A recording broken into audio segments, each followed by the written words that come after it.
welcome to another episode of Happy Brain, Happy Life. My name Dr. Myrelis Aponte, Dr. Mimi for many of you, and I am delighted to be with you every week to share an episode on, important information about your brain health, simple ways that you can apply consciousness to your life so that you're able to improve the way you feel, think, and act.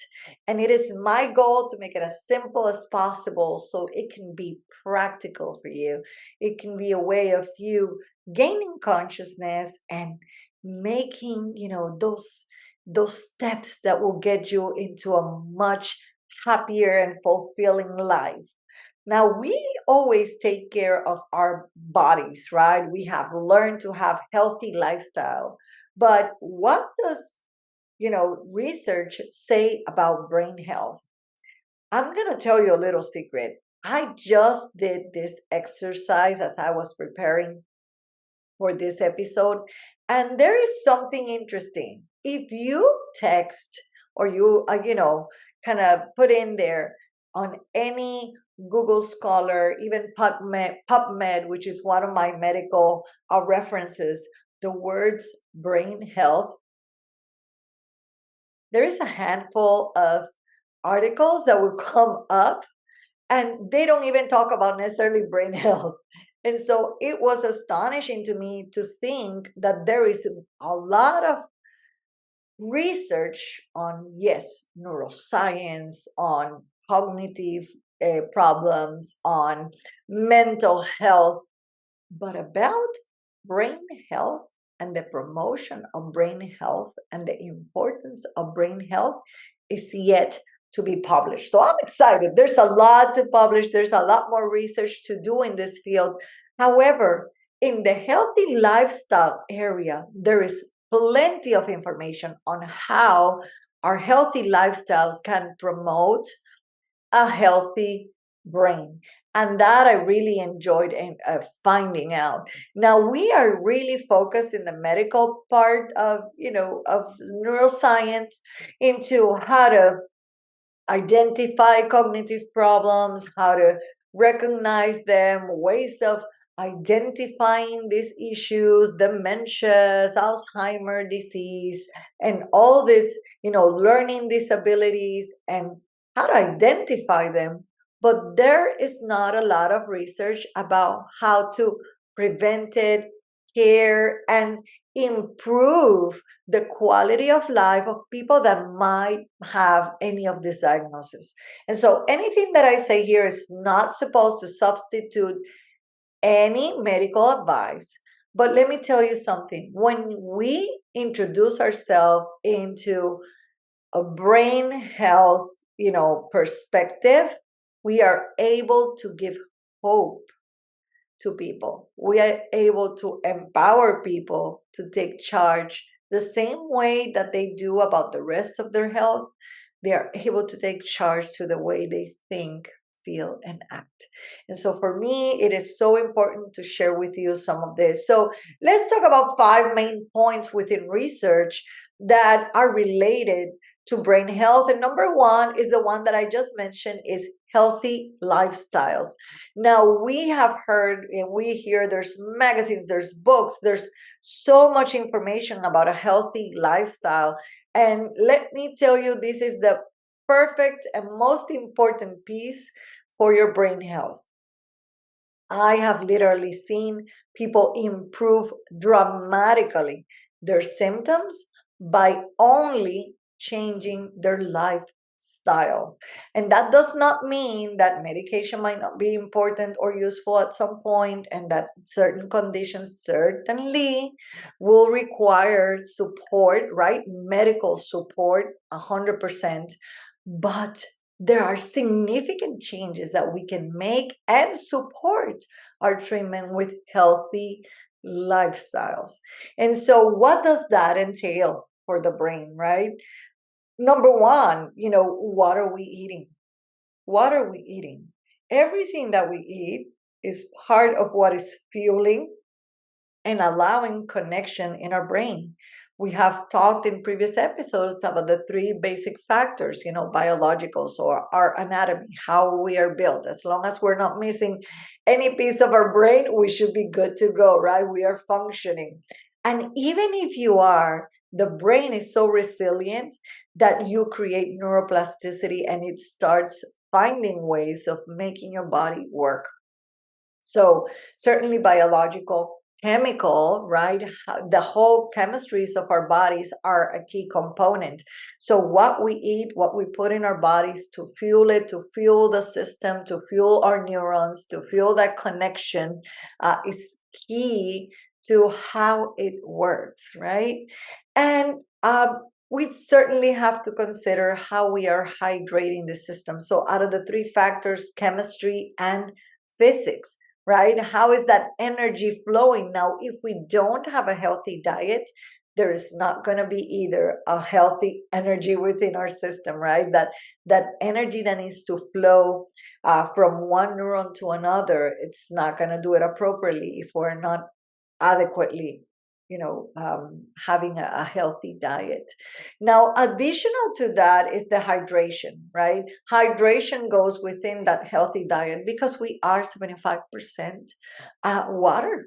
Our cells are mainly water, and so water is that conductor of nutrients and needs, minerals that need to flow within our cells to produce the correct chemicals, to produce the well balanced chemicals within our cells. So nutrition and hydration are key, but so is exercise, and I call it physical activity because I don't love the word exercise. People automatically think of exercise as going to the gym for 1 to 2 hours a day, which is not what exercise in this term would mean. It means continuing to provoke movement within the body. A muscle movement activates the cerebral cortex, and it actually helps the brain think and focus better. So physical activity,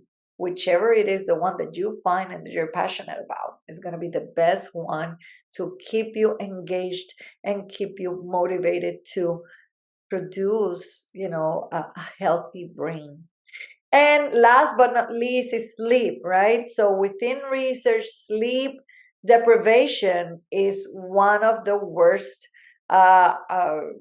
accompanied of a life of your lifestyle. If you don't sleep well, if you're not resting well, if you're not looking for opportunities to have a full restful night, you will feel this in your cognitive abilities. And many people, pride themselves of only, oh, I only need to sleep 4 or 6 hours a night. And if you want to be successful, you sleep less and work more. Well, I suggest you learn to be more productive in less time, so that you certainly give your brain the necessary rest, because at the end of the day, you might not see it now, but you will see it later produced in your health results.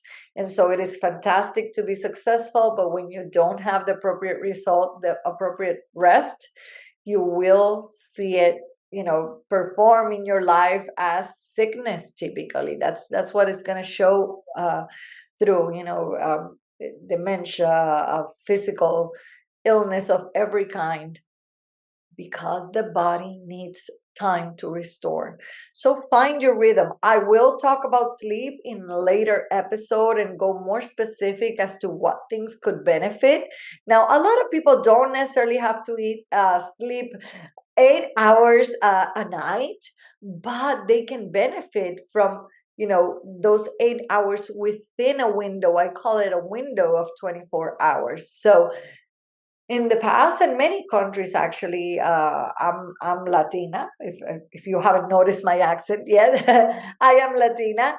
And in our countries, for example, in Spain, is one of the countries that they used to have a kind of like, they call it a siesta, right? So a time for resting, and it was typically around lunchtime. So everything closed, everything was kind of everybody's on their own with their families and having their own quiet time for a period of about 2 hours. Not that we have to siesta for 2 hours, but certainly within that time, it was time to eat and time to rest. And actually, then they come back out and work until even later than typical, other countries would think about, because they're able to have a rested brain. And so rest and sleep is key, is key. And successful people, actually, I have learned this from my own coach. I mean, he goes to bed at a very specific time and wakes up really early in the morning, but it's because he has an amazing, sleep pattern that will allow him to be successful as well and have his brain rested. So take time, take the time to, to find yourself those schedules, find yourself what works for you. Now within this, it's also the opportunity of research says cognitive training. We are able to improve the way our brain works by training our brain, right? The same way we train our muscles. Now actually muscles, that muscle activity activates um, your cortex, your frontal cortex, and so we want to train our cognitive abilities by exposing repetition, by exposing yourself to new activities, to new things. So, for example, people that are avoiding, right, are preventing Alzheimer's, or maybe even trying to delay any signs of Alzheimer's disease or cognitive delays, one thing that you will do is practice lots of cognitive training. And nowadays, there's plenty of apps that are available out there to help you gain more focus, gain more attention, concentration, improve your memory. But also, for me, the easiest way that you can cognitively train your brain is by a repetition of a particular activity. So let's say that you want to learn one new skill. And for me, as an adult, even though I am a Latina, I had never taken formal salsa lessons, for example, and I love dancing. So for me, that was like a nice but cool challenge, right? So I remember my first time at a salsa lesson, I thought I knew how to salsa until I got to a lesson and and saw that the whole rhythm that I thought I was following was completely different, and was taught in a total different pattern. And so my brain had to reconnect with the process, reconnect and re-engage with what it was meant to do. So it was a whole brain challenge for me. So for me, any kind of new physical activity is really what engages my brain into, wow, reconnecting and creating new connections. What is it for you?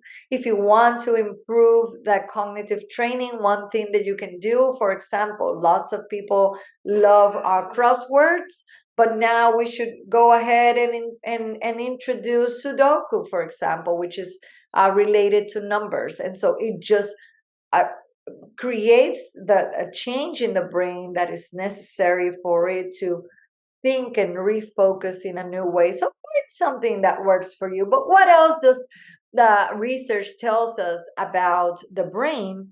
Is a very important factor, and is stress. Now, our daily lives, especially if we're entrepreneurs, if we're moving our businesses forward, one of the things that we always expose ourselves is to stress. Now, stress can be good or bad, right? There is good stress, which is, we call it eustress. And I actually have a guide to, improving how you feel about stress. Is a practical guide to stress, to managing stress, and you can find it on the link that is going to be provided below. It's completely free, just for you to go ahead and take a deeper dive into how to manage this. But for me, this is critical because stress can be detrimental to your brain. Now, whenever, and we talk about, I'm a mom, I'm an entrepreneur, I take care of my family, but I also take care of my businesses.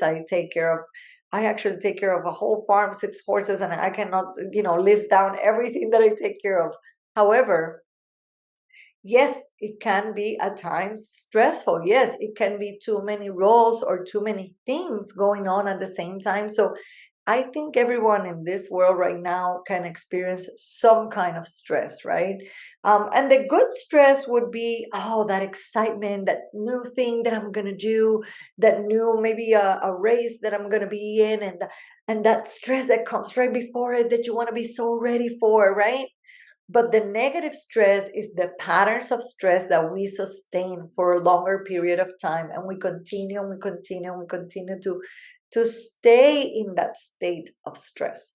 Now, what that causes is the liberation of a main hormone or neurochemical called cortisol. And cortisol is made to actually protect our body. It's kind of like an innate, right? An automatic response from the body to create its own mechanism of protection. However, that protection causes a lot of negative results. For example, it will cause weight gain because cortisol protects the fat cells, so it's just gonna avoid any kind of burning of fat within your body. So that can cause gaining of weight. It causes fatigue. It causes a brain fog. It obviously makes you lose any kind of attention and concentration. It causes you then to create, have changes in your mood. And so at the end of the day, stress not good for your brain, right? And the more you stay in that state of stress, the more that liberation that the body creates a pattern that is going to be continual, and it's not going to help you move forward because now it's a learning, okay, I need to live in this state of stress. So research has plenty of information on how to work on reducing stress. Chronic stress will not have any positive effects in your life, so we need to work on opportunities. And 2 vacations a year do not do it, my people. So make sure that you're finding spaces, but more than anything, learning techniques that will help you cope with stressful situations that can increase that level of stress. What we want is to probably learn how to be more resilient into experiences, how to have a higher emotional intelligence that will help us manage situations that in a normal scenario would have been stressful, but you're able to manage them better, and your brain is capable of that. Now there is also two more points before we wrap up today, but there's another important one in terms of what research says about brain health, and this came really clear when COVID hit the world, and it is the importance of social connections. Now the level of depression and anxiety went skyrocketed and through the roof when COVID made us be stuck at home and not interact socially. And this actually within the pandemic impacted more than just uh, the people that were social. It impacted even people that thought were not so social because it really causes social interactions have an ability to liberate certain neurochemicals in our bodies that makes us feel happy. And so when we have some kind of conversation, we look at a smile, we smile back. When we're able to shake hands, when we're able to give a hug, when we're able to express emotions to another person, our brain liberates neurochemicals that makes us even happier and more steady and more in homeostasis. So when we have a lack of that and that accumulates, let's say that, right? Oh, I don't have to do it on a daily basis, correct. But when it accumulates, when it's day in and day out that we are lacking social connections, our brain is lacking the liberation of neurotransmitters that provoke, happiness.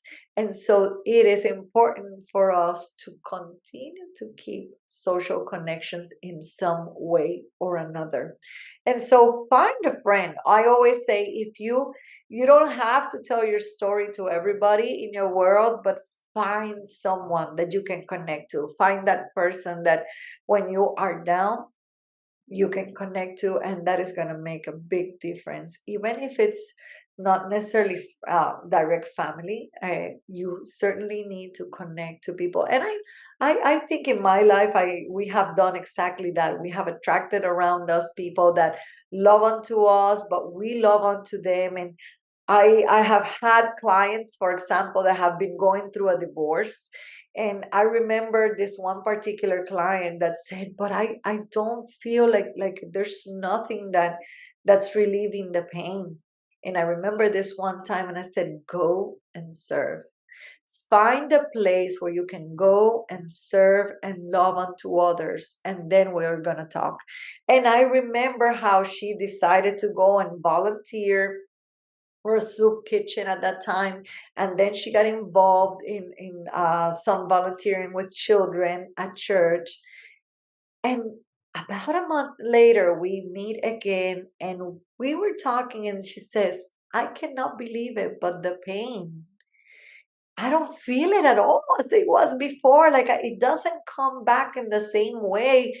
And I feel so grateful, and gratitude is fulfilling me. So believe me, social connections are key, and there's plenty of research to back up how social interactions are important. And last but not least is the role of technology within brain health. Now, technology has been crucial to identifying how the brain works. There are many of you have seen, all the neuroimaging that is available, so like CT scans, MRIs, functional MRIs, and all this technology has allowed us to learn more about the brain, when maybe decades ago we couldn't look into the brain the same way to be able to differentiate what's going on. But now with all the metabolic, uh, the PET scans, the all the opportunities that we have, that technology has brought for brain health,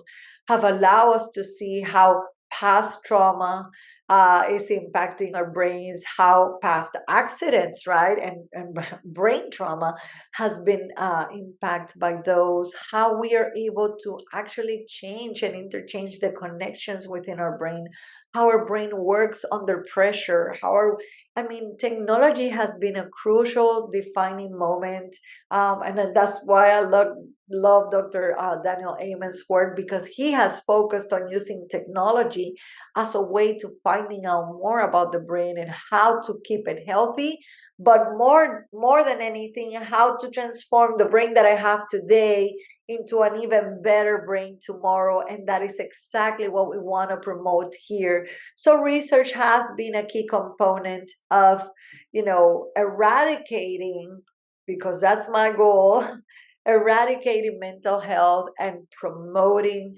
brain health.